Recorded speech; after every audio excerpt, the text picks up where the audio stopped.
Hello everyone, मैं Deepa mathematics के सफर में आप सभी का हार्दिक स्वागत करती हूँ। आई होप आप सभी बहुत अच्छे होंगे, आपकी स्टडी अच्छी चल रही होगी। मैथमेटिक्स का आज का जो टारगेट रहेगा वो रहेगा एक्सरसाइज 2.2 का question number 9। Question number 9 start करने से पहले मैं आप सभी से रिक्वेस्ट करती हूँ, अगर आप मेरे चैनल पर पहली बार आए हो तो आप सभी से रिक्वेस्ट है, प्लीज चैनल को लाइक भी करें, शेयर भी करें और सब्सक्राइब करना ना भूलें, ठीक है।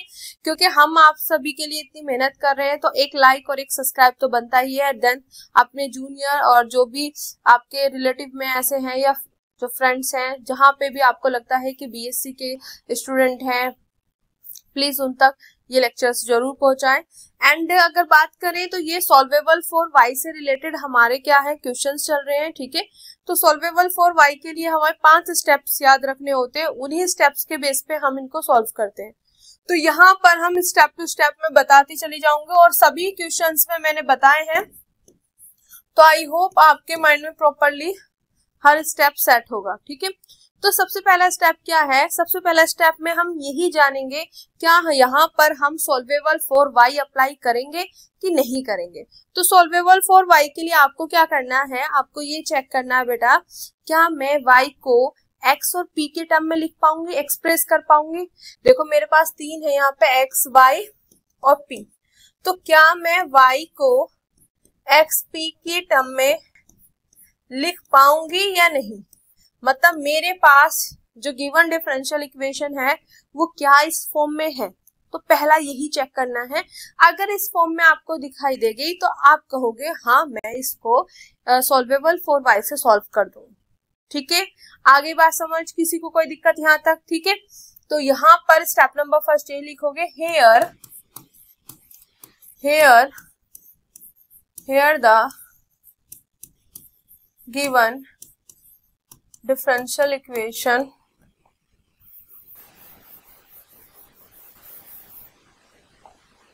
is, here the given differential equation is, वो क्या है मेरे पास, y equal to x plus के a tan इनवर्स p। क्या है बेटा, y equal to x plus के a tan इनवर्स p। तो क्या मैं y को x और p की टर्म में लिख पा रही हूँ? यस। तो आप यहाँ पे लिखोगे, अगर आप नहीं, मतलब डायरेक्टली आपको नहीं दिखाई दे रहा है, ये तो डायरेक्टली गिवन है, तो आप उसको सॉल्व करके ये कोशिश करोगे कि y इक्वल टू यहाँ पे एक्स पी की टर्म आ रही है या नहीं आ रही, ठीक है। तो ये चीजें आप चेक भी करोगे, बहुत सारे क्वेश्चंस में हमने ये पोर्शन करा भी है, ठीक है बेटा। तो आप यहाँ पे लिखोगे, it is the form of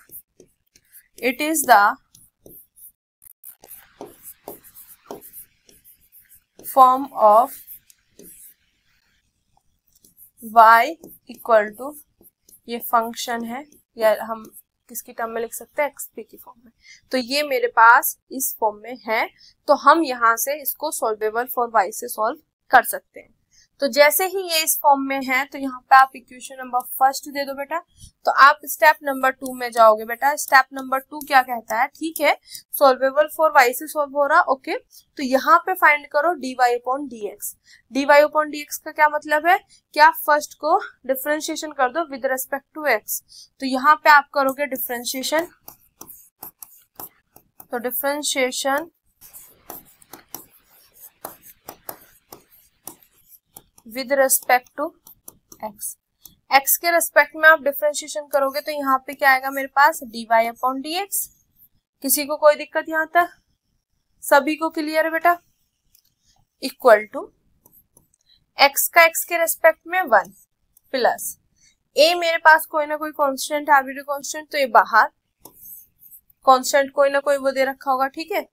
अब यहाँ पे tan इनवर्स p का क्या होता है, tan इनवर्स x का क्या होता है, 1 अपॉन 1 प्लस के एक्स स्क्वायर।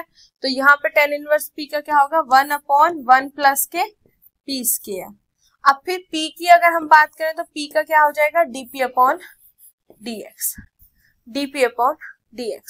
तो ये मेरे पास यहाँ पर इसका डिफरेंशिएशन आ गया। क्लियर हो गया बेटा। इसको थोड़ा सा अरेंज करके लिख देते हैं यहाँ पे। तो यहाँ पे लिखोगे dy upon dx equal to 1 plus a upon क्या बेटा, 1 प्लस के p स्क्वायर, 1 प्लस के p square dp upon dx। ये हो गया स्टेप नंबर 2। स्टेप नंबर 3 क्या कहता है बेटा? स्टेप नंबर 3 कहता है ये कि put dy upon dx equal to p। यहाँ पर क्या है, dy अपॉन dx की जगह आप p को पुट करो। p को जब यहाँ पे पुट करोगे तो equal to 1 plus a upon 1 plus के p square dp upon dx। ठीक है, ये प्लस में इधर आके बेटा माइनस में थोड़ा सा अरेंज कर लेंगे, equal to a upon 1 plus के p square dp upon dx। ठीक है, आगे बात समझ बेटा, क्लियर हो गया? अब यहाँ पे जो ये आपके पास पोर्शन, यहाँ पे इक्वेशन आई है, इसका हमें निकालना है स्टेप नंबर 4 में सॉल्यूशन। सॉल्यूशन निकालते समय या तो आपके पास प्रॉपरली p की वैल्यू निकल के आएगी या p की वैल्यू आप प्रॉपरली नहीं निकाल पाओगे। जैसे p की वैल्यू c आ गई या x आ गई, जो भी जिस तरीके से भी है p की प्रॉपर वैल्यू आपको मिल जाएगी। तो वहां से 2 ही केस बनेंगे, या तो p की आप डायरेक्ट निकाल सको, p इक्वल टू निकाल लोगे, या आप नहीं निकाल पाओगे। ठीक है, तो अब हमें इसका निकालना है स्टेप नंबर 4 में सॉल्यूशन। स्टेप नंबर 4, ठीक है, यहाँ पे इसकी एक इक्वेशन दे दी ना, इसको मान लो इक्वेशन नंबर 2। तो to find the solution of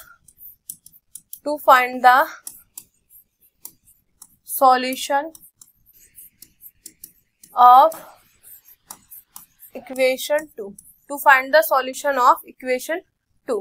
तो इक्वेशन 2 क्या है मेरे पास? p माइनस के 1, p माइनस के 1 equal to a upon 1 plus के p square dp upon dx। ये है मेरे पास p माइनस के 1 equal to a upon 1 plus के p square dp upon dx। अब यहाँ पे क्या करना है, देखो जब सॉल्यूशन करोगे तो आप देख सकते हो कि हम p वालों को एक साइड लेके जा सकते हैं, x वालों को एक साइड। तो यहाँ पे हम separation of variable method apply कर सकते हैं। तो मेरे पास देखो ये p जो यहाँ पे है, p को p के पास ले जाओ, यहाँ पे आ जाएगा a। ठीक है, ये यहाँ पे ऊपर है मतलब मल्टीप्लाई में, तो नीचे जाके डिवाइड में, तो 1 प्लस के p स्क्वायर और यहाँ पे आ जाएगा p माइनस के 1। ठीक है, इसको सही तरीके से लिख देते हैं,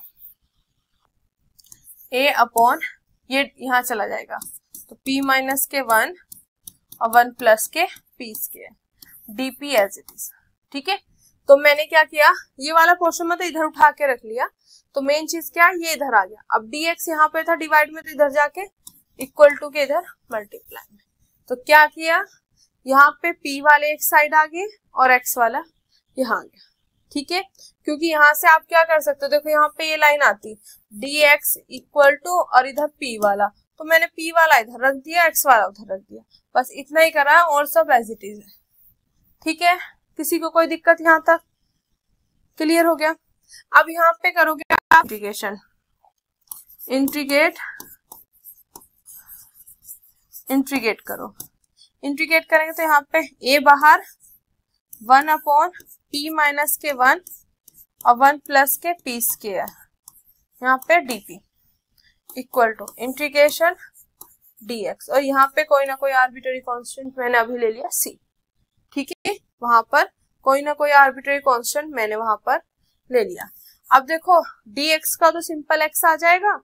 अब देखो हमें इसका इंटीग्रेशन फाइंड करना है, तो इसका इंटीग्रेशन हम कैसे फाइंड करेंगे, पार्शियल फ्रैक्शन की हेल्प से। तो यहाँ पे मैं इसको इक्वेशन का नाम दे देती हूँ, इक्वेशन नंबर 3। ठीक है, और यहाँ पर हम अलग से 1 अपॉन क्या है मेरे पास, p माइनस के 1, p माइनस के 1 और 1 प्लस के p स्क्वायर, इसका पार्शियल फ्रैक्शन की हेल्प से इसको सेटल कर लेते हैं। ठीक है, और फिर इसका इंटीग्रेशन करेंगे। तो यहाँ पर आपको पता होगा जब हमारे पास लीनियर होती है तो हम कोई कांस्टेंट, जैसे होता है ना 1 upon p minus 1, for example ले रही हूँ p माइनस 2, तो हम हमेशा यहाँ पे लीनियर है तो कांस्टेंट मतलब एक कम उसका है ना, plus b upon p minus के 2। अब देखो यहाँ पे लीनियर है तो इसके लिए तो मैं मानूंगी एक ही, मतलब कांस्टेंट कोई ना कोई। ठीक है। अब जैसे यहाँ पे क्या है क्वाड्रेटिक, तो क्वाड्रेटिक है तो एक जो अगर हम यहाँ पे देखें तो इससे कम वाला कौन सा होगा, लीनियर है ना, मतलब पावर, मतलब एक पावर जो है वो कम करनी है, ठीक है। तो यहाँ पे अगर वही चीज है बेटा कि लीनियर है तो कांस्टेंट वाली चीजें लो, अगर लीनियर है तो कांस्टेंट वाली, क्वाड्रेटिक है तो यहाँ पे लीनियर लोगे तो बी पी प्लस के सी, और यहाँ पे इस तरीके से आप लोगे। तो ये लेने का तरीका होता है, आई होप आप सभी को आता होगा। अगर हम क्यूबिक आ जाती है यहाँ पे, जैसे कोई क्यूबिक आ जाए p की पावर 3 हो, तो हम ऊपर जो लेंगे वो क्वाड्रेटिक वाला लेंगे, मतलब एक कम लेते हैं। इस हिसाब से हमें ये पार्शियल फ्रैक्शन की हेल्प से हमें करना होता है। तो इसको मैं इसमें कन्वर्ट कर लूंगी और यहाँ से इसकी हेल्प से हम क्या है यहाँ पे इसका इंटीग्रेशन निकाल लेंगे, ठीक है। तो ये चीज समझ आई, लीनियर कांस्टेंट आएगा, क्वाड्रेटिक में लीनियर आएगा, अगर क्यूबिक होता तो क्वाड्रेटिक, मतलब एक कम वाला पोर्शन चलता है। तो यहाँ पे अब आपने क्या करना है बेटा, 1 अपॉन p माइनस के 1 plus p square equal to, यहाँ पे एलसीएम ले लो, p माइनस 1, यहाँ से हमारा टारगेट ये है कि मुझे a, b और c इनकी वैल्यू यहाँ पर इवेल्युएट करनी है, a, b और c की, ठीक है बेटा। तो यहाँ पे मैंने इनका एलसीएम लिया, ये आ गया मेरे पास, देख अब ये वाला इधर 1 प्लस के p स्क्वायर, यहाँ पे b p प्लस के c, और ये वाला p माइनस के 1 यहाँ, ठीक है, क्लियर हो गया। अब इससे ये वाला पोर्शन कैंसिल, यहाँ पे आ गया मेरे पास 1 इक्वल टू, ये हो गया a plus a p square plus यहाँ पे p b p प्लस के c माइनस के 1 b p प्लस के c, यहाँ पे 1 equal to a p square, ठीक है, ये आ गया मेरे पास साथ में, और यहाँ पे b p स्क्वायर प्लस के b p स्क्वायर, जो स्क्वायर वाले हैं वो एक साथ ले रही हूँ, p स्क्वायर, ठीक है, और कहीं नहीं है। फिर लो p वाले, तो p वाला यहाँ पे रहेगा pc माइनस के bp, ठीक है, फिर a और माइनस के c, ये मेरे पास यहाँ पर आ गया। अब देखो यहाँ पे करोगे आप कंपेयरिंग किसे करोगे बेटा,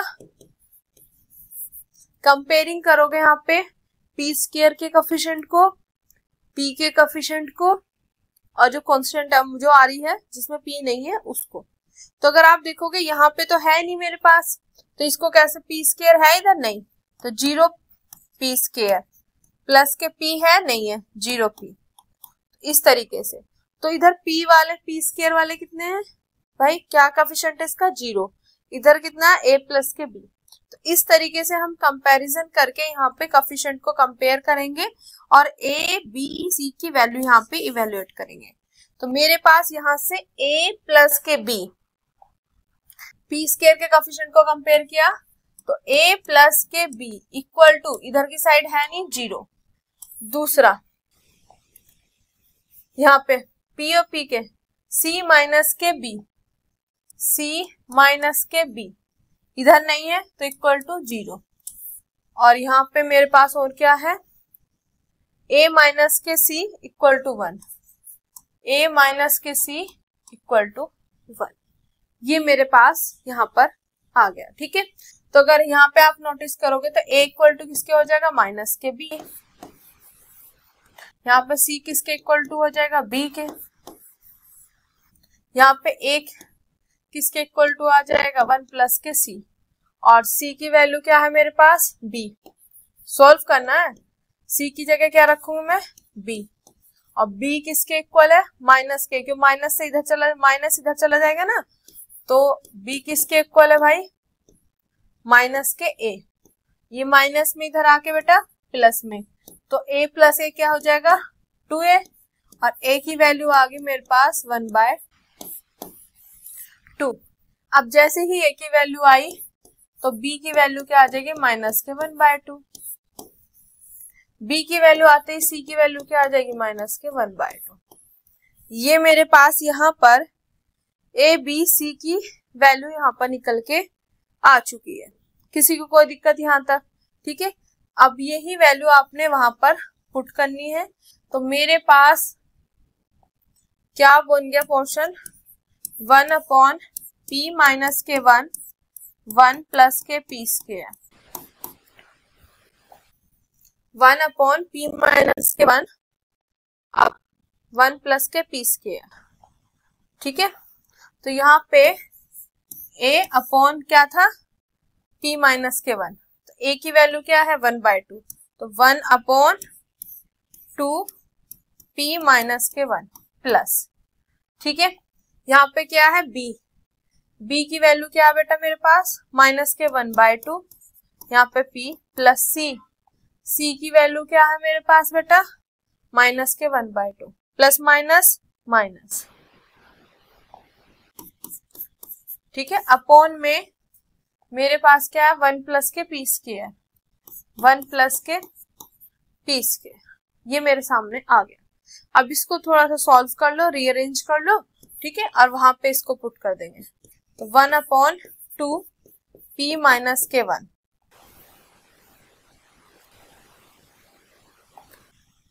ठीक है, ज्यादा छोटा नहीं हो गया, ये आ गया मेरे पास। ठीक है, अब देखो यहाँ से माइनस कॉमन लोगे, प्लस माइनस माइनस, तो यहाँ से क्या आ जाएगा 2 कॉमन आ जाएगा, तो p माइनस के 1 और सॉरी p प्लस के 1, क्योंकि माइनस बाहर आ जाएगा दोनों प्लस हो जाएंगे, और डिवाइड में इधर 2 1 प्लस के p स्क्वायर, ये मेरे पास आ गया। अब इसको उठा के हम इक्वेशन नंबर कौन सी है, थर्ड में यहाँ पर पुट कर देंगे। तो यहाँ पे लिख दो, नाउ इन इक्वेशन थर्ड में क्या थी मेरे पास इक्वेशन बेटा, a बाहर था। ठीक है, अब इंटीग्रेशन, अब जो इंटीग्रेशन इस पूरे पे थी तो इसकी अलग इसकी अलग, तो इंटीग्रेशन 1/2 p माइनस के 1। अभी मैं यहाँ पे भी ऐसे ब्रैकेट लगा देती हूँ। ठीक है, कोई नहीं, एक साथ लिखते हैं, माइनस p प्लस के 1 माइनस p प्लस के 1 अपॉन ट्वाइस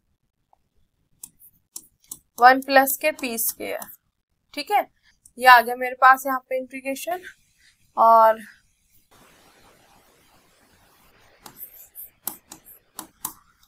dp, यहाँ पे देखो dx का इंटीग्रेशन क्या हो जाएगा x प्लस के c, तो यहाँ पे आ जाएगा x प्लस के c।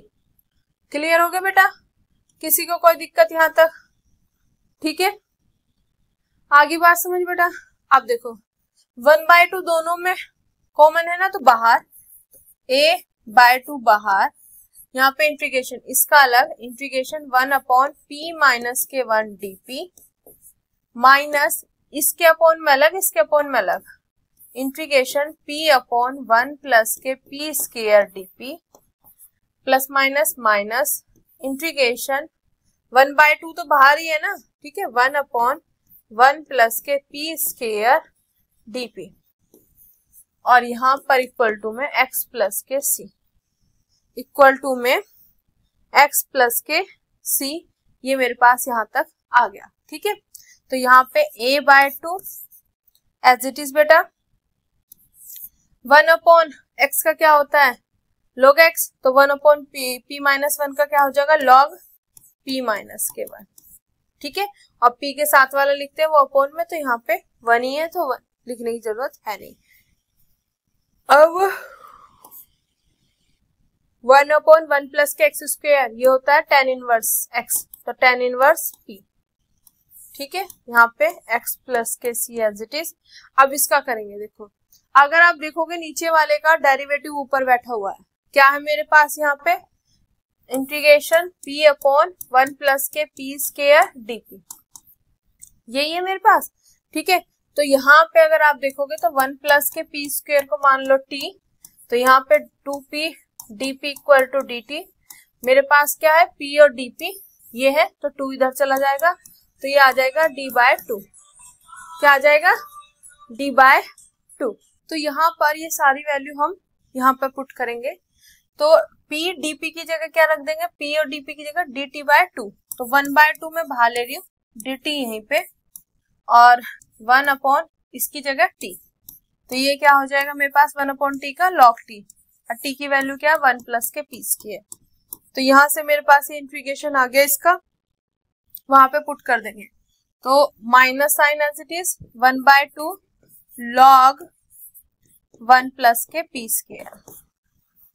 ठीक है, बस इसको आप थोड़ा सा अरेंज कर सकते हो, तो आपके जो क्वेश्चन आंसर दे रखा है उससे मैच हो जाएगा। प्रॉपरली वैसे सॉल्व तो हो चुका है, तो यहाँ से x प्लस के c इक्वल टू, ठीक है, तो यहाँ से आगे मेरे पास a/2 यहाँ पे log, देखो यहाँ पे log ये है, क्या है दे रखा है यहाँ पे log p माइनस के 1, ठीक है, यहाँ पे मैं प्लस करके माइनस के 1/2, क्योंकि प्लस माइनस माइनस ही हो जाएगा, और log 1 प्लस के p स्क्वायर, log 1 प्लस के p स्क्वायर, और यहाँ पे क्या माइनस के tan इनवर्स p, माइनस के tan इनवर्स p। ठीक है, किसी को कोई दिक्कत यहाँ तक क्लियर हो गया बेटा? अब यहाँ से x प्लस के c इक्वल टू a/2, अब देखो यहाँ पे प्लस साइन है तो एक साथ आ जाएंगे, नहीं आ जाएंगे, पर उससे पहले आपको क्या करना है, जो ये यहाँ पर बैठा है माइनस में आगे बैठा है, ये इसके पावर में चला जाएगा, तो यहाँ से ये मेरे पास क्या आ जाएगा माइनस के 1/2। ठीक है, यहाँ पे प्लस का साइन है तो दोनों मल्टीप्लाई में 1 प्लस p स्क्वायर की पावर माइनस के 1/2 माइनस के tan इनवर्स p, माइनस के tan इनवर्स p।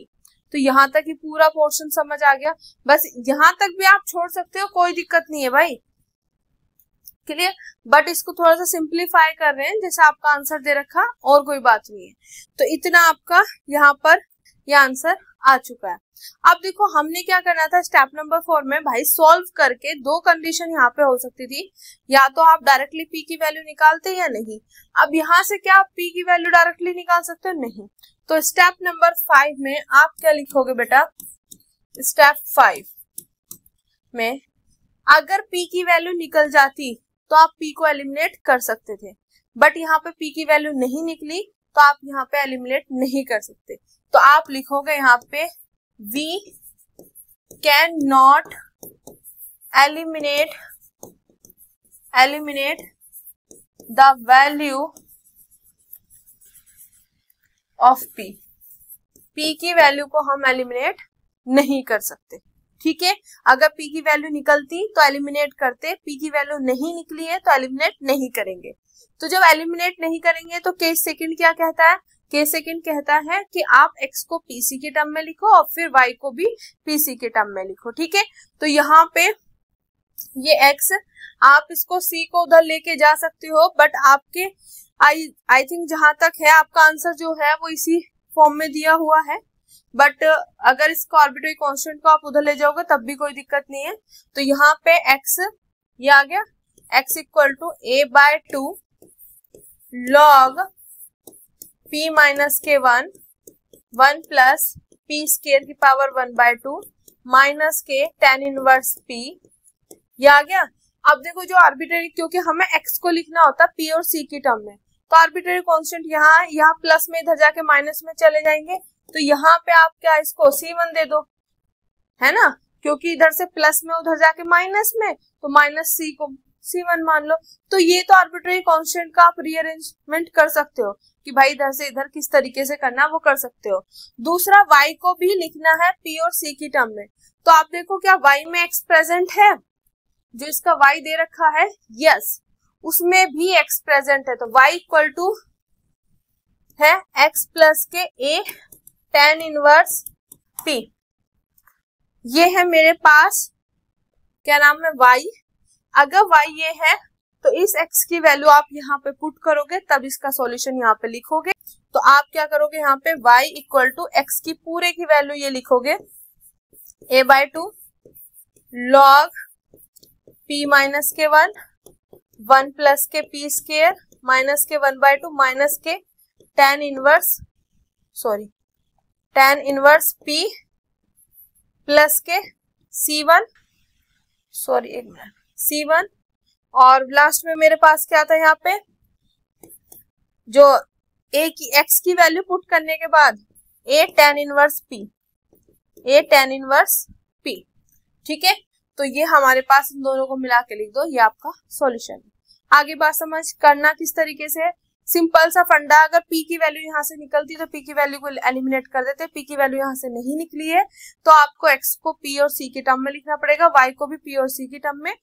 तो इस तरीके से आपको करना है। बट आपकी बुक में क्या दिया हुआ है, जब इसका सॉल्यूशन की बात कर रहे हैं तो सीधी ये वाली लाइन दी हुई है, और जो y equal to x plus के a tan इनवर्स p है ना, जो हमारा सॉल्यूशन है x प्लस के a tan इनवर्स p, ये डायरेक्ट दे रखा है, ठीक है। बट हमारा जो हम प्रोसीजर करते हैं उस हिसाब से भी आप लिखना, क्योंकि देखो आंसर तो हमारा आ चुका है, ये भी सेम है, वो भी लिख देंगे। बट तरीका क्या है कि भाई x को pc के टर्म में लिखना है और y को भी pc के टर्म में लिखना है, ठीक है। तो वो चीज है, हो सकता है कि आप इसको इधर ले आओ या इस तरीके से भी अरेंज कर दोगे, कोई दिक्कत नहीं है। तो आई होप आज का पूरा फंडा आपको अच्छे से समझ आया होगा। तो मिलते हैं अपने नेक्स्ट लेक्चर में नेक्स्ट टॉपिक के साथ। जय हिंद, जय भारत।